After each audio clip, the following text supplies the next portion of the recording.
남진이 부른 님과 함께란 가요를 여러분 잘 아시죠? 가요 그 가사가 이렇죠. 저 푸른 초원 위에 그림 같은 집을 짓고 사랑하는 우리님과 한 백 년 살고 싶네. 이 가사 여러분 잘 아시죠? 저는 이 노래를 국민학교 때 들었습니다. 들었는데 그때 이 가사를 처음 들었을 때 이런 생각을 했어요. 야, 대체 얼마나 사랑하는 사람이길래 아무것도 없는 초원 위에 그림 같은 집을 짓고도 한평생을 산다고 할 수 있을까? 버스도 없고 지하철도 없을 것이고 슈퍼마켓도 초원이라면 없을 건데, 그럼 아무것도 없는 곳에 얼마나 사랑하면 그 님과 한평생을 살아도 좋다고 저렇게 행복해야 할까? 라는 생각을 했었습니다. 지금 말고요, 그때. 근데 이제 점점 시간이 지나면서 이 가사 자체를 보게 되면 지금은 이런 생각이 듭니다. 대체 평당 얼마짜리 대지 위에 몇 평짜리 집을 지어서 저렇게 행복해 할까? 저 정도 집이라면 임대료는 한 달에 얼마 정도 나올 거고, 굳이 세를 주지 않아도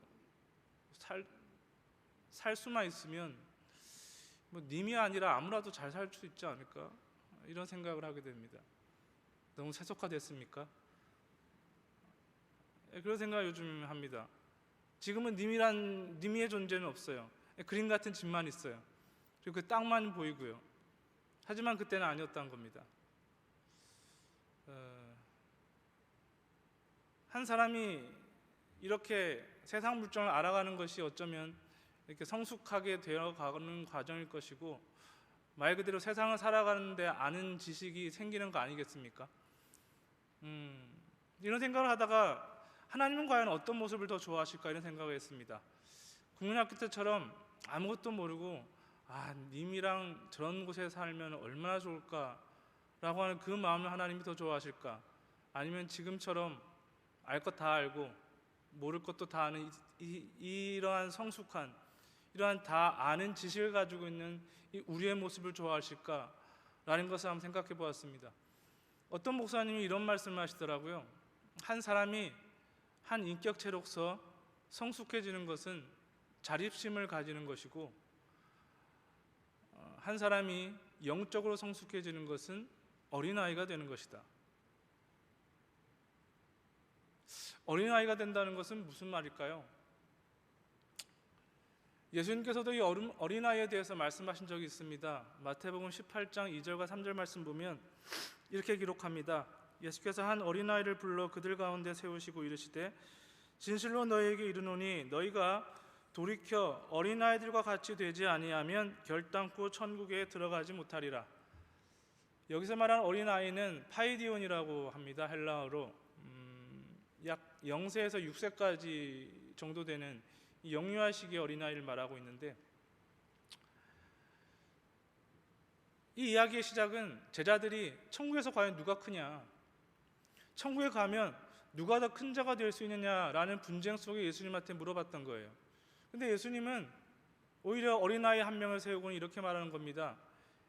이 어린아이처럼 되지 않으면 천국 자체를 갈 수 없다는 겁니다.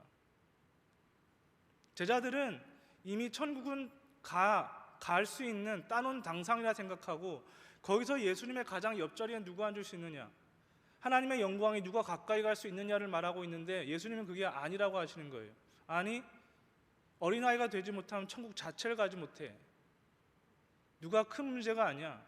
어린아이가 되지 못하면 구원 자체가 없어 라고 하는 다소 충격적인 말씀을 하셨던 겁니다. 과연 그 어린아이가 무엇이길래 0세에서 6세까지 이르는 그런 영유아 시기에 아이들이 무엇이길래 예수님은 이런 말씀을 하셨을까요? 상급이라는 제목을 가지고 설교를 시작하면서 웬 님과 함께 혹은 어린아이를 얘기하느냐라고 할지 모르겠는데, 제가 제시한 이 말씀이 결국 마지막 결론부에 해당되기 때문에 제가 앞서 말씀드린 겁니다. 상급이라고 하면 정말 성도들이 궁금해하는 겁니다. 제가 사역을 시작한 뒤에 가장 많이 받았던 질문들 중에 하나가 바로 상급에 대한 이야기였습니다. 과연 상급은 있습니까? 상급이 있다면 상급은 무엇입니까?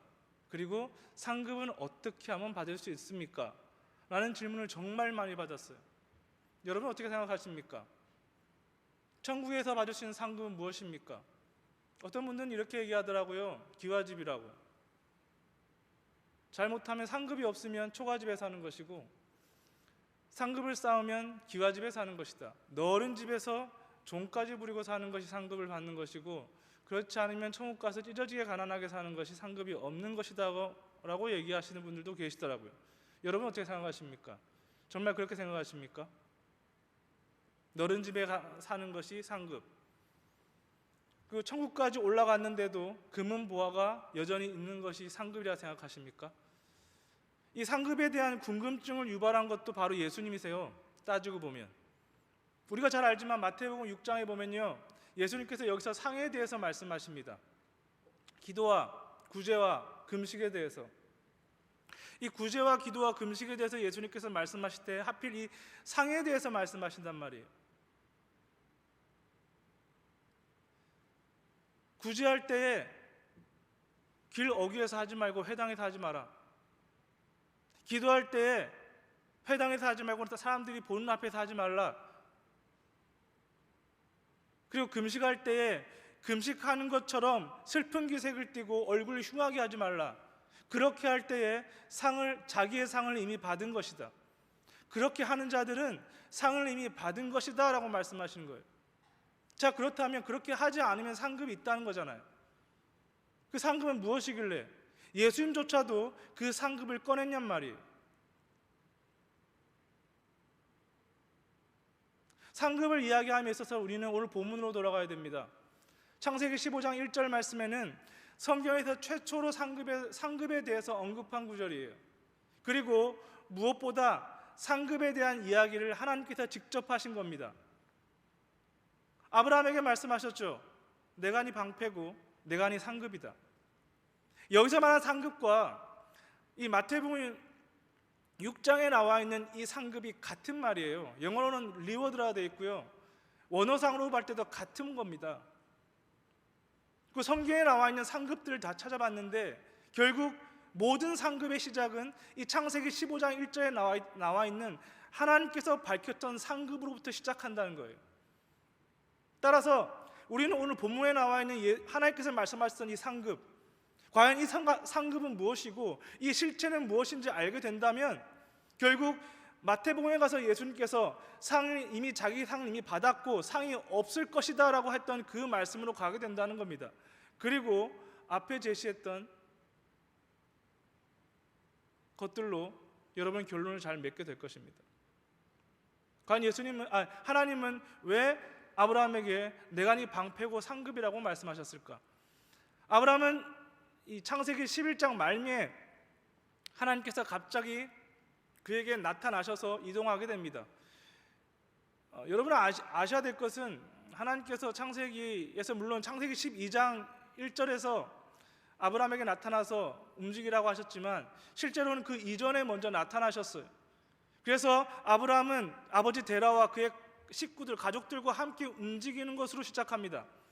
그런데 무슨 이유 때문인지 모르지만 갈대아 우르에서 가나안 땅으로 가는 길에 하란에 들리게 되었는데 하란에서 그만 오래도록 머무르게 됩니다. 무슨 이유 때문인지 모르겠어요. 오래 머무르게 되고 거기에 지체하게 됩니다. 그 지체하는 아브라함에게 하나님은 창세기 12장 1절에 나타나셔서 말씀하시는 겁니다. 내가 내게 지시할 땅으로 가라. 하나님께서는 아브라함에게 나타나서 말씀하실 때에 크게는 세 가지의 것을 제시하십니다. 내 이름을 창대하게 할 것이다. 네가 복이 되게 할 것이다. 그리고 너로 하여금 모든 민족이 복을 받게 할 것이다. 하나님은 무자했던 아브라함에게, 그리고 정말 하나님의 땅을 어쩌면 찾아가야 할 방랑 생활을 시작하는 아브라함에게 이런 세 가지의 큰 복을 제시하신다는 겁니다. 약속이었죠. 그래서 이 창세기 12장 4절에는 이렇게 기록하고 있습니다. 이에 아브라함이 여호와의 말씀을 따라갔고 롯도 그와 함께 갔다. 아브라함이 하나님의 말씀을 따라갔다고 합니다. 물론 이때 아브라함은 하나님에 대해서 잘 알지 못했어요. 믿음의 단계라고 한다면 아직 아브라함은 굉장히 낮은 단계였어요. 왜냐하면 여호수아 24장에 보면요, 여호수아가 백성들에게 고별 설교를 할 때 이 데라의 정체에 대해서 밝힙니다. 데라는 우상을 숭배했던 사람이었다. 우상을 숭배하며 살았던 사람이었다라고 얘기합니다. 즉 데라의 가정 속에 있던 아브라함, 그의 가족들 모두는 우상을 만들며 우상을 숭배했던 사람이었어요. 그런 자에게 갑자기 하나님께서 나타나셔서 약속을 하셨던 겁니다. 그리고 아브라함은 그 약속을 붙잡고 길을 떠났던 거예요. 우상을 숭배하는 가정에 하나님이란 존재가 나타나 약속을 제시하였을 때 약속을 찾아 떠났던 아브라함, 대단한 사람이죠. 대단한 사람입니다. 대단한 건 확실합니다. 하지만 아브라함은 이때는 아직 성숙하지 못했던 단계였던 거예요. 그렇기 때문에 그가 가나안 땅에 들어가자마자 닥쳤던 기근에 애굽으로 피신하게 됩니다. 하나님께서 약속한 땅이 있음에도 불구하고 그 땅에서 기근 때문에 떠나게 되었다는 거예요.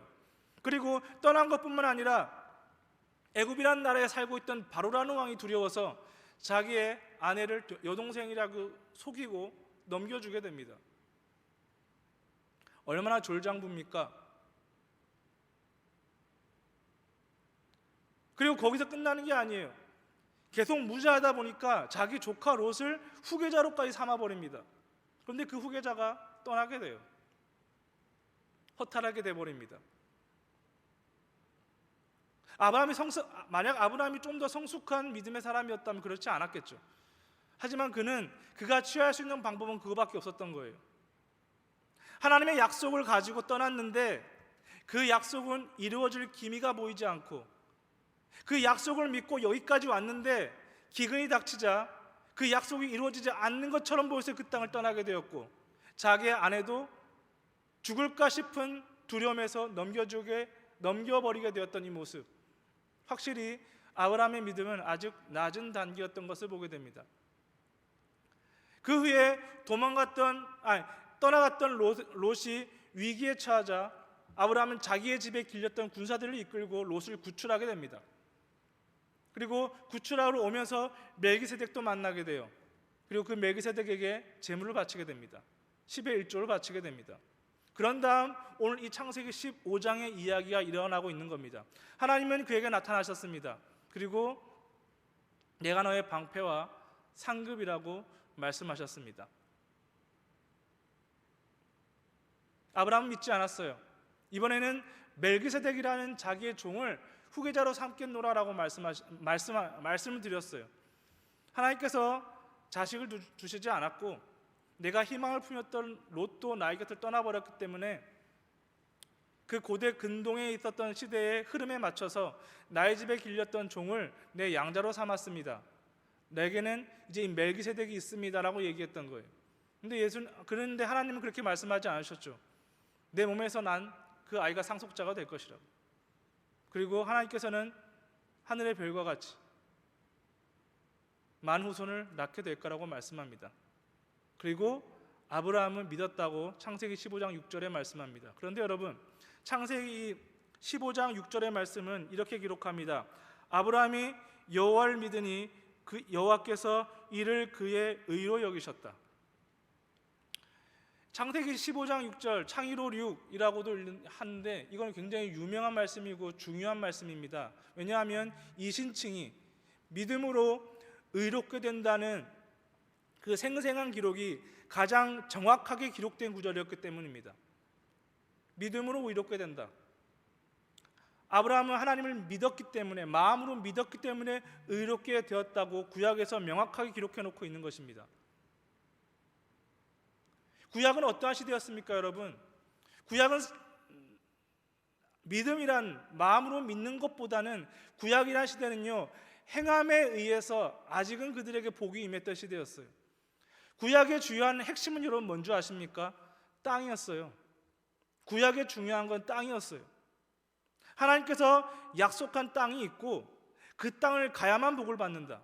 그리고 그 땅을 떠나지 않아야만 복을 받을 수 있다. 구약의 핵심은 땅이었단 말이에요. 그래서 아브라함이 땅을 향해 찾아갔고 그의 후손들이 그 땅에 살기 위해서 부단히 노력했으며 애굽에 있던 이스라엘 백성들이 400년이 지난 후에 다시 돌아왔던 것은 바로 그 약속한 땅이었어요. 그리고 그 이후에 땅을 차지한 뒤에 이스라엘 백성들은 거기서 부흥하게 되었지만 거기서 하나님을 잘 섬기지 못했던 이스라엘은 그 땅에서 쫓겨나게 됩니다. 복을 받지 못했다는 거예요. 하지만 마지막에 가서 하나님께서는 그들을 회복시키셔서 다시 그 땅으로 불러주셨어요. 땅에 머물러야 된다는 것. 하지만 그 시대에 아브라함은 이미 마음으로 하나님을 믿어 의롭게 되어버렸다는 것입니다. 이 신칭이. 이것이 무엇 때문에 비롯된 것입니까? 아브라함이 하나님을 믿었다는 겁니다. 사실 창세기 12장에 있는 말씀과 방금 읽었던 창세기 15장에 있는 아브라함이 믿었다라는 것은 비슷하게 보일지 모르지만 여러분 정확하게 틀린 부분이 하나 있어요. 창세기 12장 4절 말씀 보면요, 아브라함이 여호와의 말씀을 따라갔다라고 합니다. 창세기 12장 4절에는 여호와의 말씀을 따라갔다. 하지만 오늘 본문에 이어지는 창세기 15장 6절에 뭐라고 나와 있습니까? 아브라함이 여호와를 믿었다는 겁니다. 말씀을 믿었느냐, 여호와 자체를 믿었느냐, 그 차이가 명확하다는 겁니다. 여호와께서 말씀하신 것을 믿었던 것은 아브라함의 낮은 믿음이었어요. 아무것도 모르는 하나님이 그에게 나타나셔서 이렇게 주겠다, 이렇게 해주겠다라고 하니 아브라함이 쫓아갔던 그의 믿음은 사실 하나님께서 이루실 것을 바라보고 떠났던 거예요. 그런데 그에게는 실망만이 남겨졌어요. 이름은 창대해지지 못했고 그에겐 자식이 아직까지 나타나지 못했고 그는 어딜 가든지 이방인 취급밖에 당하지 못했던 거예요. 그런데 그에게 하나님은 다시 나타나서 말씀하시는 겁니다. 그 어떤 말이 아니라 이제는 내가 너의 방패가 되고 내가 너의 상급이 되겠다. 그리고 그 말씀을 듣고 말들이 많이 붙지만 결국 아브라함은 이때 하나님을 믿었다는 거예요.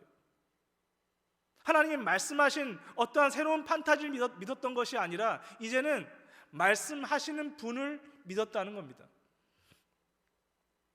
제가 책을 찾아보니까요, 이 부분이 이렇게 되어 있더라고요. 아브라함은 자신을 하나님께 던졌다. 말씀하신 하나님께 자기의 모든 것을 던져버렸다라고 이야기하고 있었습니다. 상급이라는 것은요, 하나님 그 자체입니다. 여러분 이걸 아셔야 돼요. 상급은 하나님 그 자체예요. 하나님이 제시하는 어떠한 것이 아니라 하나님 말씀하시는 분, 믿음을 주시는 분, 우리를 하나님 나라로 데려가시는 분, 그 자체가 상급이라는 것입니다. 아브라함은 하나님 자체를 믿었기 때문에 하나님께서 네 믿음이 의롭다라고 하신 거예요. 구약에서 가장 먼저 믿음으로 의롭다함을 받았던 사람.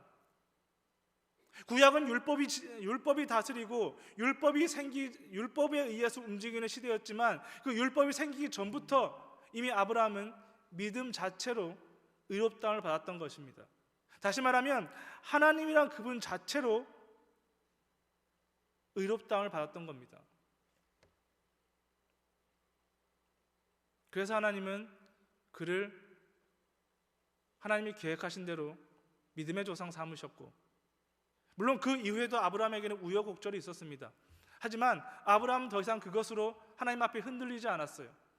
물론 아브라함이 하나님 앞에 잘못도 저질렀지만 하나님은 그것으로서 아브라함에게 주셨던 복을 뺏지 않으셨어요. 그리고 마침내 그에게 아들을 주시고 그에게 하나님의 역사를 이루어 가시는 것입니다.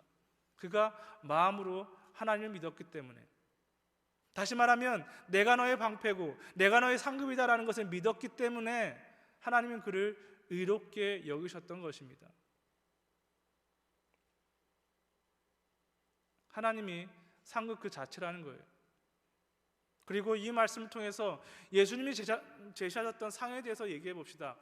여러분, 제가 마태복음 6장에 있는 구제와 기도와 봉사에 대해서, 금식에 대해서 말씀을 드렸습니다. 거기서 예수님은 이런 것들을 할 경우 상이 빼앗긴다라고 얘기했는데, 여러분 사실 구제에 대해서, 기도에 대해서, 금식에 대해서 이런 잘못된 행동을 했던 사람들은요, 바리새인들과 서기관들과 대제사장들이었어요. 그들이 누구였습니까? 구원받지 못한 자들이었어요. 예수를 믿지 않는 자들, 예수를 대적하는 자들, 그런 자들이 행했던 것이 구제할 때에, 기도할 때, 금식할 때 상을 빼앗길 짓이었다는 거예요. 다시 말하면 구원받지 못한 자들은 자기의 상을 이 땅에서 이미 받았다는 겁니다. 그래서 하나님 나라에 상이 없다는 거예요. 즉 하나님 나라에 들어갈 수 없다는 말입니다.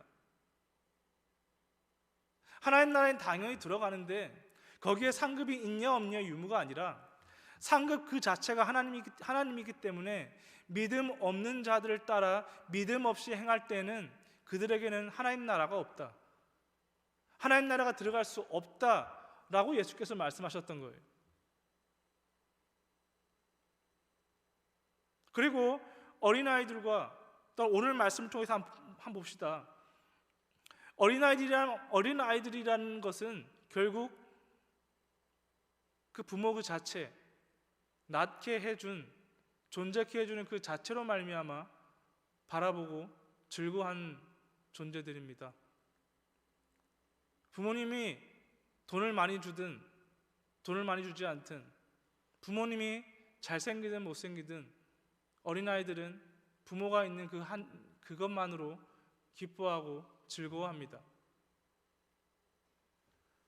제가 예전에 오산에 살 때 용인으로 사역지를 정해서 다녔던 적이 있습니다. 길게 사역을 하지 못했어요. 왜냐하면 가는 편도만 하더라도 40분이 걸렸거든요. 막히면 1시간이고 아무리 빨리 가도 30분이었어요. 그 생활을 한 8개월 정도 하니까 몸무게가 한 15kg가 빠지더라고요. 왜냐하면 3시에 일어나야 됐어요. 새벽 3시에 일어나서 달려가서 새벽 예배 준비를 해야 됐어요. 그리고 새벽 예배 끝나고 다시 왔다 갔다 하기에는 기름값도 문제지만 시간도 문제고 너무나 계산이 안 맞아서 그 용인에서 좀 떨어져 있지만 가까운 신대원에 있는 후배가 있는 기숙사에 가서 새벽 예배 후에 출근할 때까지 잠깐 쉬었어요. 그리고 일을 시작하면 저녁 한 7시나 6시쯤에 끝나게 됩니다. 출근이 늦었지만 그만큼 퇴근이 늦더라고요. 그렇게 6시 혹은 7시 끝나서 집에 가면 이제 차가 막힐 때니까 9시 혹은 9시가 넘게 돼요. 그러면 그때 이제 가서 씻고 늦게 저녁을 먹고 좀 있다가 바로 자야 됩니다. 왜냐하면 다음날 새벽 3시엔 일어나야 되니까. 그렇게 사역을 했어요. 기름값을 더 주는 것도 아니고 사례비를 더 주는 것도 아닌데 그래도 그렇게 할 수 있는 게 그때는 즐거웠고, 하지만 체력이 더 되지 않으니까 힘든 게 서서히 다가오더라고요. 그렇기 때문에 저는 제 하나밖에 없는 아들과 이 어린 시기에 놀아주지 못했습니다. 사역하느라고, 그리고 조금 시간 날 때는 잠을 청하느라고. 그래서 늘 잘 때 갔다가 잘 때 나오고, 혹은 늦게까지 깨어 있으면 그때 가서 얼굴을 보고. 물론 월요일은 쉬는 날이지만 쉬는 날이라 할지라도 일이 있었어요. 센터의 담당도 겸하고 있었기 때문에 센터에 일이 있을 때는 월요일도 가야 됐거든요. 근데 어느 날 월요일 모처럼 이제 시간이 나는데 그때도 피곤한 탓에 이제 늦게 일어났는데 애가 밥을 먹고 있더라고요. 근데 제가 옆에 앉아서 가만히 보고 있으니까 얘가 웃어요. 얼마 놀아주지도 않았는데, 그리고 제 얼굴을 얼마 보지도 않았는데, 그런데 저를 보고 웃어주더라고요. 신나게. 그래서 제가 그 모습을 영상을 찍어서 지금도 가지고 있는데, 그때 제가 느꼈던 게 이 어린아이라는 이 구절이었어요. 저는 그 아이에게 놀아주지도 못했습니다. 모든 육아는 저희 아내가 다 담당했기 때문에, 심지어 얼굴조차도 많이 보지 못했어요. 그런데 아빠라고 하는 사람이 앞에 앉아 있으니까 그걸 보고 그렇게 신나서 웃고 있는 겁니다. 마치 웃어준다라는 느낌까지 들었어요. 놀아주지도 않았는데, 아무것도 해주지도 않았는데, 함께 시간을 보내주지도 않았는데 아빠이기 때문에 그렇게 웃고 신나하는 모습을 그때 보았습니다. 어린아이와 같이 된다라는 것이 그것이 아닌가 그때 처음 느끼게 되었습니다. 그냥 아버지가 있는 것만으로도 즐거운 거예요. 그 아버지가 뭐 대단한 것을 해줬기 때문에, 상급과 같은 것을 베풀어 주었기 때문에 아이가 웃고 즐거워하는 것이 아니라, 그냥 그 아버지가 자기 앞에 있으니까 그 아버지의 존재만으로, 그 부모님의 존재만으로 아이는 즐거운 거예요. 행복한 거예요. 그 아이에게는 그 부모가 전부이고 자기의 최선이기 때문입니다. 예수님께서 어린아이와 같이 되지 못하면 천국 가지 못한다라고 하는 것은 그런 의미입니다. 하나님이 전부가 되지 못하면 천국 갈 수 없다. 크고 작은 문제가 아니다. 어린아이처럼 하나님을 받아들이지 못한다면 천국 가지 못한다. 그런 말씀이라는 겁니다. 왜 하나님께서 우리에게 순수한 마음을 원하실까요? 왜 교만한 마음이 아니라 겸손한 마음을 원하실까요? 저 푸른 초원 같은 천국이라 할지라도 거기에 하나님과 함께 있다면, 하나님과 함께 있는 것만으로는 한평생을 살아도 좋겠다라고 하는 그 마음, 그 믿음이 하나님께서 원하시는 믿음 아니겠습니까? 하나님께서 기나긴 이 땅의 세월을 살아가게 하신 동안에도 우리가 하나님 한 분만을 향한 그 마음, 하나님께서 뭔가 대단한 것을 베풀어 주시기 때문에 교회 와서 예배하는 것이 아니라, 내가 일평생 예배하고 하나님을 따르는 것이 하나님께서 뭔가 대단한 것을 안겨주시는 것 때문이 아니라, 그냥 내가 믿는 그 하나님이 좋기 때문에, 내게 구원함을 주시고 내게 참된 은혜와 복을 주시는 하나님 한 분만이 그냥 좋기 때문에 그 하나님을 내 모든 것을 삼고 있고 내가 바라는 그 모든 것을 여기는 사람, 그 사람이 하나님 나라에 들어갈 수 있는 사람이고, 그 모습을 보고 하나님께서는 아브라함처럼 말씀하시는 거예요. 내 믿음으로 네가 의롭다함을 받는다. 사랑하는 성도 여러분, 우리가 처음 예수 믿을 때 그렇지 않습니까? 그냥 예수 믿고 그냥 교회 나도 좋았던 그 마음 있지 않습니까? 예수가 믿어질 때에 정말 주체하지 못할 만큼 타오르는 그 마음, 감정 있지 않습니까? 우리의 안타까움은 그렇게 살지 못하는 것에 있고, 우리가 회복되어야 될 것은 그 마음으로 돌아가는 것입니다. 하나님이 우리의 방패 자체가 되시고 하나님이 우리의 상급 자체가 되신다는 것이 믿어지는 마음,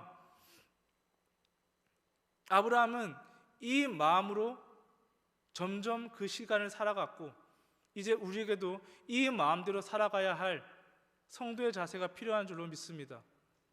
하나님이 여러분 상급 되시기 바랍니다. 믿으십니까? 천국 가서 좋은 집, 좋은 땅, 창고에 금은보화 생각하지 마시고, 하나님 자체가 상급되지 못하면 천국 갈 수 없다는 마음 가지시고 우리 하나님만 상급 삼으시는 여러분 되시기 바랍니다. 그냥 하나님 한 분만으로 좋아하시는 여러분 되시기 바랍니다. 하나님이 그냥 좋기 때문에 교회 나오고, 하나님이 좋기 때문에 예배할 수밖에 없고, 우리 하나님이 좋기 때문에 멈추지 않고 신앙생활을 해야 된다는 그 이유와 목적을 가지신 여러분 되시기 바랍니다. 그러면 그게 하나님 나라 갈 수 있는 방법이에요. 그게 하나님 나라의 백성이 되는 방법이에요. 그게 하나님께서 아브라함이 원했던 그 모습이었고, 예수님께서 그런 모습 되어야 천국 간다고 하셨던 것이고, 그래야만 우리에게도 놀라운 은혜와 복이 이 땅을 사는 가운데 쌓여가게 될 줄 믿으시기 바랍니다. 하나님이 우리의 상급 되십니다. 다른 어떤 것 바라지 마십시오. 하나님이 우리의 상급 되십니다. 믿으십니까? 이 믿음 가지고 사는 성도가 되시기를 간절히 바랍니다.